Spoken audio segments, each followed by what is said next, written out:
Allô les amis, salut la famille, j'espère que vous allez bien. Encore merci à tous ceux qui se sont inscrits. Ben, vraiment, je m'attendais pas en fait, je m'attendais pas vraiment à à ce nombre de personnes qui allaient s'inscrire. Je vous dis merci de m'avoir fait confiance.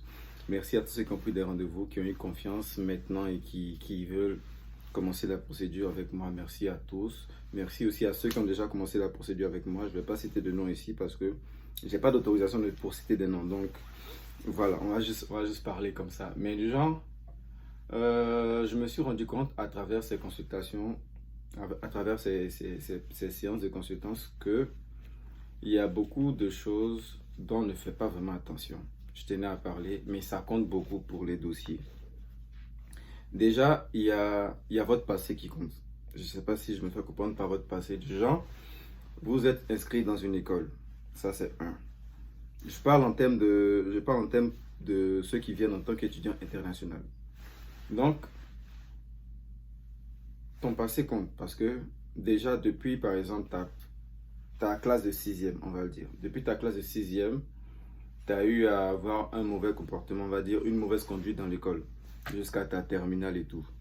Tu postules pour devenir étudiant international au Canada. Disons que l'école en question appelle directement ton école et se renseigne sur toi. Et ils apprennent que tu n'as pas une très bonne conduite. Ça fait un. À ce niveau-là, tu seras pas vraiment valorisé parce que ça ne va pas vraiment t'aider. Je ne sais pas si je me fais comprendre. La deuxième chose, c'est qu'ils cherchent à savoir vous êtes quel type de personne. Donc déjà, au niveau du gouvernement, espérant que vous n'avez pas comment on appelle ça, de casier judiciaire, parce que même si tu as eu à te battre une fois, que la police est venue t'aller au poste de police et ils ont pris ton nom, une décharge et tout, ça te fait déjà un casier. Parce que même si tu as raison ou pas, tu as eu à faire la bagarre. Donc cette bagarre-là t'a créé un casier sans que tu ne le saches. Genre, c'est pas grave, mais tu as un casier. Donc t'es pas vraiment une personne idéale parce que on sait déjà que tu es une personne bagarreuse. Donc ça te donne pas vraiment de bons points pour pouvoir venir. Troisième chose, la filière que vous choisissez. La filière que vous choisissez détermine aussi si vous êtes une personne vraiment fiable ou autre. Parce que vous devez vraiment prouver que vous venez au Canada pour étudier et que vous aimez vraiment ce que vous venez faire. Vous voyez donc, imaginons que moi, j'ai fait la littérature depuis ma sixième jusqu'à la terminale et que je décide de venir faire les mathématiques. Ça colle pas. Je ne sais pas si vous voyez. Ça colle pas. Il y a une incohérence dans mes dossiers. Ou je ou même laissons les histoires de mathématiques et autres. Disons que j'ai fait l'anthropologie à l'université et je décide de venir ici pour devenir médecin. Je ne sais pas si vous voyez, il y a plein de choses qui sont bizarres. Euh, Laissons ce volet-là, passons à un autre volet. L'autre volet, c'est les personnes qui sont valorisées. De façon internationale, il y a, comment on appelle ça, il y a une charte qui a été établie du genre, les personnes bénévoles et les personnes humanitaires sont priorisées par rapport, bon, les personnes bénévoles, humanitaires et ceux qui travaillent dans l'armée. Voilà. Et ceux qui travaillent dans l'armée sont priorisés dans les dossiers parce que c'est, comment on appelle ça, ils travaillent, bon, ils aident à l'ordre public et ils aident au bon développement et à la santé mentale et physique des personnes et des citoyens dans un pays ou dans une circonscription donnée. Donc, ça te donne des points en plus, sans le savoir, ça donne des points en plus, ton dossier est priorisé, tu es traité, tes dossiers sont traités rapidement. Moi, je pense même que c'est ce qui m'a aidé pour pouvoir valider mon dossier rapidement parce que moi, bon, j'étais bénévole à la Croix-Rouge en Côte d'Ivoire, j'essaie d'être bénévole ici, mais bon, il y a certaines chartes que je dois, il y a certaines choses que je dois faire pour être bénévole à la Croix-Rouge canadienne. Mais dans le fond, ça m'a aidé. Je sais pas si vous voyez, ça aide beaucoup ce genre de trucs-là. On fait pas vraiment attention à ça, mais ça aide. Il y a une autre chose aussi que j'aimerais signifier à cela, c'est que quand vous préparez vos dossiers pour venir, n'oubliez pas de noter tout ce que vous avez fait dans la vie. N'oubliez pas de noter tout ça. N'oubliez pas, par exemple, si vous avez fait une activité à l'école, vous avez aidé en tant que bénévole et tout, notez ça. Si vous avez eu aider des gens, si vous avez eu à participer. En tout cas, tout ce que vous allez faire dans votre vie, ou que vous avez fait dans votre vie, notez et ayez des preuves de ça pour pouvoir prouver dans votre lettre de présentation. Parce que, comme je l'ai dit, il n'y a pas d'entrevue physique entre vous et le gouvernement du Canada. C'est plutôt ce qu'ils vont lire sur vous qui vont leur permettre de savoir qui vous êtes. Dans le cas où vous n'écrivez pas, bon, ils vont décider eux-mêmes de qui vous êtes avec les renseignements qu'ils vont avoir à côté. Ça, c'est ça. L'autre truc aussi, les choses à prévoir.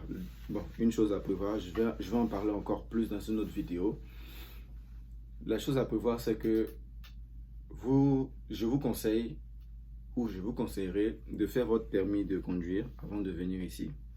Parce que avec le permis de conduire que vous aurez eu dans votre pays d'origine, vous pourrez conduire des véhicules ici avec votre statut d'étudiant.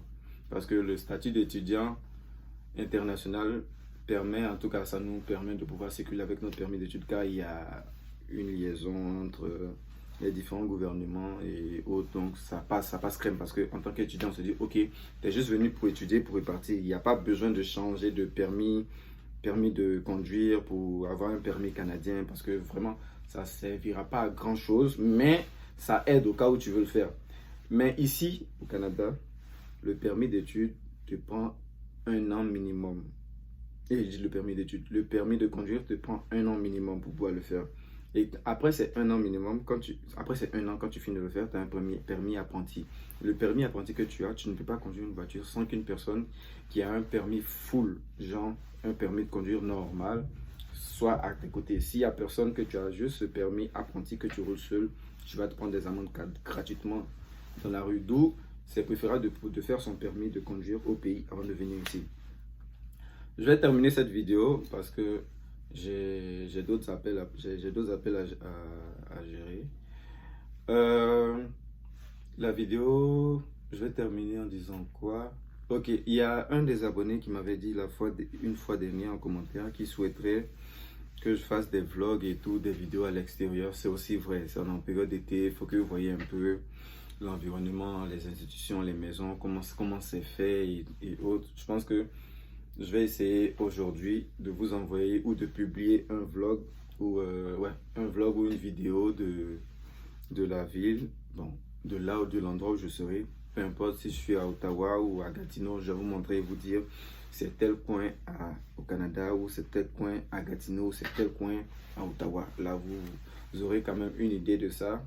Et par la suite, je compte aussi faire des vidéos ou des directs avec vous dans chaque école qui sera vraiment qui sera accessible à moi, parce que on est au Canada, hein, et il y a certaines villes au Canada, c'est 7 heures de route, 8 heures de route, 10 heures de route. Donc vraiment, ça sera, on va faire un peu, mais les gens, on va pouvoir le faire. Donc, on va programmer ça ensemble. Je pourrais par exemple commencer par la cité collégiale pour ceux qui veulent voir la cité collégiale, continuer avec l'UQO, continuer avec le Cégep et tout. Vous aurez, en tout cas, il y aura plein de choses qui seront en développement, mais d'abord, je tenais encore à vous dire merci pour tout ce que vous faites pour moi. Merci encore pour tout. Et c'est la famille, on avance ensemble. Si vous avez un souci, un problème, besoin de conseils, écrivez-moi en commentaire ou prenez juste rendez-vous avec le lien que je vais poster. Parce que comme je l'ai dit, il y a la première approche est gratuite. Vous m'appelez, on discute, on essaie de voir ensemble ce qui vous manque et ce dont vous avez besoin. Et avec ça, on va développer beaucoup de choses. Par la suite, je tiens à vous dire merci infiniment, merci. Et puis bon, voilà.